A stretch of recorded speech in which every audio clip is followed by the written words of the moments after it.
सो एक छोटा सा सेशन रहने वाला है आपके लिए, जहाँ पर हम कुछ मिस्टेक्स के बारे में बात करेंगे जो कुछ बिगनर्स हैं आरआरबी पीओ क्लर्क के लिए प्रिपेयर कर रहे हैं, पहले भी एग्जाम दे चुके हैं, बट आप में से ना बहुत सारे लोग ये गलतियां करते हैं। Hello everyone, how are you all? I hope कि आप सभी बहुत अच्छे होंगे। This is Sabiya here, working as an RRB officer scale 1।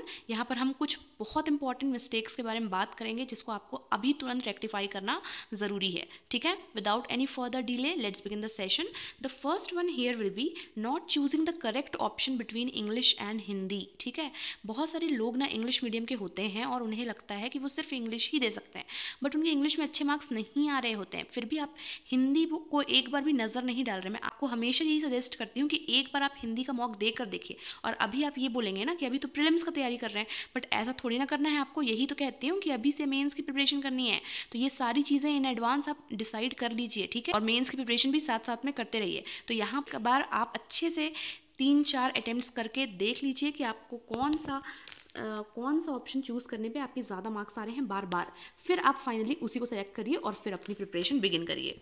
Second हम लोग आते हैं कि कोई भी सेक्शनल टाइमिंग नहीं होने वाली आपके एग्जाम में, चाहे वो प्री हो या आपका मेंस हो, ठीक है? कोई भी सेक्शनल टाइमिंग वहाँ पर नहीं होने वाला। रीजनिंग और क्वांट में आपको कैसे करना है वो आपको खुद को डिसाइड करना है कि आपको किस तरीके से वहाँ पर 25 मिनट्स एक को और 20 मिनट्स एक को देने हैं, ठीक है? इसी तरीके से एक स्टैंडर्ड डिवीजन करिएगा, ज़्यादा नहीं किए। 10 मिनट किसी को दे रहे हैं, किसी को 35 मिनट्स दे रहे हैं। क्यों ऐसा बोल रही हूँ? क्योंकि वहाँ पर सेक्शनल कट ऑफ नहीं है। तो हर मॉक में ना आप अलग अलग मत करिए। किसी में आप 15 मिनट और 30 मिनट्स डिवाइड कर रहे हैं, किसी में आप 20 और 25 कर रहे हैं। इस तरीके से मत करिए, एक स्टैंडर्ड मेंटेन करिए कि मुझे रीजनिंग को 25 मिनट्स देना है तो 25 मिनट्स देते ही मैं छोड़ दूं और क्वांट स्टार्ट कर दूं। इस तरीके का अपने हिसाब से जो आपका सेक्शन आपको जिस तरीके से लगता है उसको एक थोड़ा सा एक बैलेंस्ड वे में डिवाइड कर लीजिए। और वही इसीलिए मेंस का भी मॉक टेस्ट देना वंस इन अ वाइल ज़रूरी होता है कि एक हफ्ते में भी आप मेंस के मॉक टेस्ट दे लें, ताकि आपको उससे एक अवेयरनेस हो जाए कि मुझे सारे सेक्शंस को किस किस तरीके से टाइमिंग देना है, ठीक है? इसके ऊपर भी वीडियो बना दूंगी कि मेंस में आपको कितना कितना स्टैंडर्ड टाइम देना चाहिए, क्योंकि वहां पर भी सेक्शनल टाइम नहीं होता है, but again there will be sectional cut off. Okay, now let's move to the next. यहाँ पे तीसरा पॉइंट है कि आप करंट अफेयर्स, कंप्यूटर या इंग्लिश पक्का कुछ ना कुछ स्किप कर रहे हैं। एक बार अच्छे से सोचिए इस बारे में कि आप सिर्फ और सिर्फ रीजनिंग और क्वांट ही अभी से प्रिपेयर कर रहे हैं, तो क्या आप बहुत अच्छे तरीके से मेंस के समय पर जब प्री का रिजल्ट आ जाएगा उसके बाद ये सारे टॉपिक्स प्रिपेयर कर पाएंगे? बहुत सारे स्टूडेंट्स तो ऐसे हैं ना जिनका सारे सेक्शंस में अच्छे मार्क्स आते हैं, कंप्यूटर में ही वो फेल हो जाते हैं। कंप्यूटर की कट ऑफ ही उनकी क्लियर नहीं होती, जिससे कि उनका पूरा जो एक मेहनत होता है ना वो बर्बाद हो जाता है। तो इसलिए प्लीज़ इस समय से ही करंट अफेयर्स, कंप्यूटर और इंग्लिश इसको प्रिपेयर करना स्टार्ट करिए। अगर आप हिंदी चूज़ कर रहे हैं तो इंग्लिश के बदले हिंदी को भी आप पढ़ना स्टार्ट करिए। टू डू लिस्ट में मैंने आपको अच्छे से बताया था कि आपको क्या किस तरीके से पढ़ना है।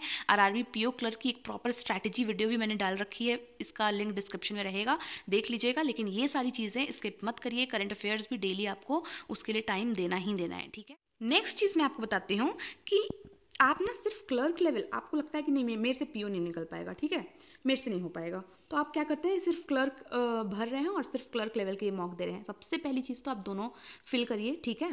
थोड़ी सी मेहनत आपको करनी पड़ेगी, आपका दोनों क्लियर होगा। ओके, तो आप दिक्कत कहाँ पे आ रही है कि आप लोग या तो सिर्फ क्लर्क लेवल के मॉक कर रहे हैं, या तो कुछ लोग ये सोचते हैं कि अगर मैंने पीओ के लेवल का प्रिपरेशन कर लिया तो ऑब्वियसली मेरा क्लर्क जो है वो क्लियर हो जाएगा, तो हम सिर्फ पीओ लेवल के ही मॉक दे रहे हैं। तो ये चीज़ नहीं करना है। क्यों?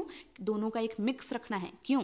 क्योंकि पीओ लेवल में ना क्वेश्चंस थोड़े से टफ आते हैं, तो हमको एक हैबिट होती है, अगर हम सिर्फ पीओ लेवल के मॉक्स दे रहे हैं तो हमको एक हैबिट हो जाती है कि हम थोड़ा सा स्लोवर, मतलब किसके, क्लर्क के कंपैरिजन में थोड़ा सा एक स्लोवर वर्जन में हम सॉल्व कर रहे होते हैं। लेकिन आपको समझना होगा कि क्लर्क लेवल का जो एग्जाम होता है ना वो एक्सट्रीम ईजी होता है, एक्सट्रीम। तो वहाँ पर तो बिल्कुल आपको लाइट की स्पीड में भागना होता है। तो वो अगर आप सिर्फ और सिर्फ एक लेवल की प्रैक्टिस करके चलेंगे और वहाँ पे जब आप एक्चुअल में क्लर्क का एग्जाम देने जाएंगे तो आपकी स्पीड ऑटोमेटिकली स्लो हो जाएगी। ये चीज़ याद रखिए। और सेम अगर आप सिर्फ क्लर्क लेवल की प्रैक्टिस कर रहे हैं तो पीओ लेवल में जो हार्ड क्वेश्चंस होते हैं ना उन पे थोड़ा सा दिमाग लगाने की ज़रूरत होती है। तो अगर आप बहुत स्पीड में जा रहे हैं तो हो सकता है आपसे कोई सिली मिस्टेक हो जाए। इसलिए ये भी एक बहुत बड़ी गलती है। दोनों का एक मिक्सचर ज़रूर रखिएगा। और मैं तो आपको बोलूँगी कि अगर आप 4 दिन आरआरबी की प्रैक्टिस कर रहे हैं तो एक दिन एसबीआई और एक दिन आईबीपीएस की भी ज़रूर करिएगा, ताकि आपके आगे आने वाले एग्जाम्स के लिए भी आपका एक फ्लो बना रहे, ठीक है? क्योंकि उसमें इंग्लिश के भी मॉक्स होते हैं। खैर मैंने आपको अलग से बोला ही है कि इंग्लिश आप प्रिपेयर करिए, जिसमें आप इंग्लिश की सेक्शनल मॉक्स दिया करिए। चलिए आगे बढ़ते हैं। नेक्स्ट जो मिस्टेक आप कर रहे हैं ना कि टाइमर के साथ प्रैक्टिस नहीं कर रहे हैं। अगर आप कोई पीडीएफ, अगर आपके पास कोई प्रैक्टिस पेपर है या पीडीएफ के रूप में है या गाइडली का बंडल पीडीएफ यूज़ करते हैं, जो कि मैंने आपको बोला हुआ है कि अगर आप एक टू डू लिस्ट फॉलो करना चाहते हैं, एक अच्छा रूटीन फॉलो करना चाहते हैं जहाँ पर आपको प्रोक्रेस्टिनेशन नहीं करना हो, तो गाइडली का बंडल पीडीएफ आप फॉलो कर सकते हैं। बहुत बेस्ट है, आपको हर दिन क्वेश्चन के मटीरियल सब कुछ वहीं पर अवेलेबल होगा, ठीक है। गाइडली के बंडल पीडीएफ का लिंक मैं डिस्क्रिप्शन में दे दूंगी। वो मतलब आपको कुछ भी कहीं भी सर्च करने की ज़रूरत नहीं है। डे 1 से डे 50 तक का उसमें रहता है टारगेट, और आपको हर दिन वहाँ पे क्वेश्चंस अवेलेबल होंगे सारे टॉपिक्स के। तो वो एक बैलेंस्ड वे में आपका सारा प्रिपरेशन हो जाएगा, ठीक है। और GS12 ये कोड यूज़ करके आप 12% एक्स्ट्रा ऑफ पा सकते हैं।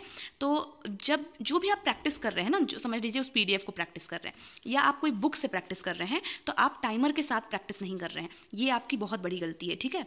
इवन मैं आपको बोलती हूँ, करंट अफेयर्स का जब आप PDF पढ़ रहे होते हैं ना, उसमें तो लर्न करना होता है हमको ना, लेकिन फिर भी क्या होता है कि हमने 15 मिनट्स पढ़ा, 20 मिनट्स पढ़ा, फिर हम उठ जाते हैं, फिर हमारा माइंड जो है होता है वो थोड़ा डाइवर्ट हो जाता है। तो इसलिए ना उस समय भी आप अपने सामने टाइमर लगा के रखा करिए, ताकि आपको समझ में आए कि हाँ मैंने मतलब मेरी प्रोडक्टिविटी निकल रही है कि नहीं निकल रही है, या फिर 1 घंटा मेरा वेस्ट हो गया जिसमें से मैंने सिर्फ 15 मिनट्स ही पढ़ा है। तो इसलिए हमेशा टाइमर लगा कर ही पढ़ा करिए। कुछ भी सॉल्व कर रहे हैं, कई बार तो ऐसा भी होता है ना, मॉक टेस्ट भी दे रहे हैं ना हम, तो कई बार नहीं बन रहा होता है तो हम लोग पॉज कर देते हैं, तो फिर क्या ही मतलब हुआ आपके मॉक टेस्ट देने का। तो बिल्कुल एक डिसिप्लिन्ड वे में अपनी प्रिपरेशन करिए, इस तरीके की चीज़ें मत करिए, क्योंकि एक्चुअल एग्जामिनेशन में ये ऑप्शन आपके पास अवेलेबल नहीं होगा, ठीक है। जो भी प्रैक्टिस करते हैं उसको टाइमर के साथ ही प्रैक्टिस करिए, क्योंकि वहाँ पर बहुत ज़्यादा आपको स्पीड जो है ना मैटर करने वाला है, ओके। नेक्स्ट मिस्टेक में एक चीज़ बता रही हूँ, या तो आप ना सिर्फ मॉक टेस्ट ही दे रहे हैं, प्रैक्टिस नहीं कर रहे हैं, क्योंकि हमको ना मॉक टेस्ट देना थोड़ा सा इजी लगता है, ठीक है। कई मतलब हम बस बैठ गए, हमने मॉक टेस्ट देना स्टार्ट कर दिया, ठीक है। तो कई बार हम प्रैक्टिस नहीं करते हैं, सिर्फ मॉक टेस्ट दे रहे हैं, या तो सिर्फ हम चैप्टर्स कंप्लीट किए जा रहे हैं लेकिन मॉक टेस्ट नहीं दे रहे हैं। कई बार ऐसा होता है ना कि थोड़ा सा डीमोटिवेशन आ जाता है, मॉक टेस्ट में कम मार्क्स आ रहे होते हैं, तो फिर मॉक टेस्ट देना हम छोड़ देते हैं। आपको एक सिंगल डे के लिए भी मॉक टेस्ट देना नहीं छोड़ना है, लेकिन ऐसा भी नहीं कि आपको सिर्फ मॉक लगाना है, ठीक है, और प्रैक्टिस नहीं करनी। हमेशा मैंने बोला है कि प्रॉपर एनालिसिस करिए। मिस्टेक आपकी यही है कि आप एनालिसिस नहीं कर रहे हैं। प्रॉपर एनालिसिस करिए, अपने वीक एरियाज को पहचानिए और उन पे वर्क करिए। उस पर्टिकुलर सेक्शन जहाँ पे आपके उस पर्टिकुलर टॉपिक, जैसे समझ लीजिए कि आपका सिलोजिज्म में नहीं ही बनता है कभी भी, या आपका क्वाड्रेटिक इक्वेशन हमेशा रॉन्ग हो जाता है, या आपके पजल्स ही सबसे ज़्यादा वीक हैं, तो उन पर्टिकुलर टॉपिक्स पे एक्सट्रीम फोकस करिए। तो एनालिसिस करिए कि इंग्लिश में भी, और इंग्लिश के जब सेक्शनल टेस्ट देंगे, एनालिसिस करिए कौन सा टॉपिक है जो आपसे नहीं बनता है, और उस पर डेफिनेटली वर्क करिए, ओके। लास्टली एक बहुत इंपॉर्टेंट मिस्टेक के बारे में बता रही हूँ। आप ना रैंडम लाइव क्लासेस से जुड़ जाते हैं। आपको यूट्यूब पे जो अच्छा दिखा, जो आपको लगा कि हाँ यहाँ से तो पढ़ लूँगा अच्छे से, एक चैप्टर स्टार्ट किया, 2 चैप्टर किया किसी से, और फिर नेक्स्ट रैंडमली फिर किसी और को ज्वाइन कर लिया, फिर हम चैप्टर 1 से स्टार्ट कर रहे हैं। इस तरीके का मत करिए। एक प्रॉपर शेड्यूल, एक प्रॉपर प्लानिंग, एक स्ट्रैटेजी बना लीजिए कि मुझे क्या चीज़ कहाँ से पढ़नी है, और उसके बाद उसको प्रॉपरली स्टार्ट कर दीजिए, क्योंकि आप बार बार थोड़ा सा आगे जाके और ज़ीरो पे आ जा रहे हैं। तो ये चीज़ आपको नहीं करना है। और लाइव क्लासेस वगैरह में ना बीच बीच में बहुत इधर उधर, जैसे समझ लीजिए आपका एक क्वेश्चन है वो बन गया, अब वहाँ पे ज़बरदस्ती की चैट हो रही है, लाइव चैट, आप उसमें हिस्सा ले रहे हैं, तो ये एक बहुत ही सिंसियर स्टूडेंट की कैरेक्टरिस्टिक नहीं होती है। तो आप क्या कर सकते हैं, जो भी आपको लगता है इंपॉर्टेंट क्लास है आपके लिए, आप उसको डाउनलोड कर लीजिए, आप उसका प्लेबैक स्पीड बढ़ा कर देखिए।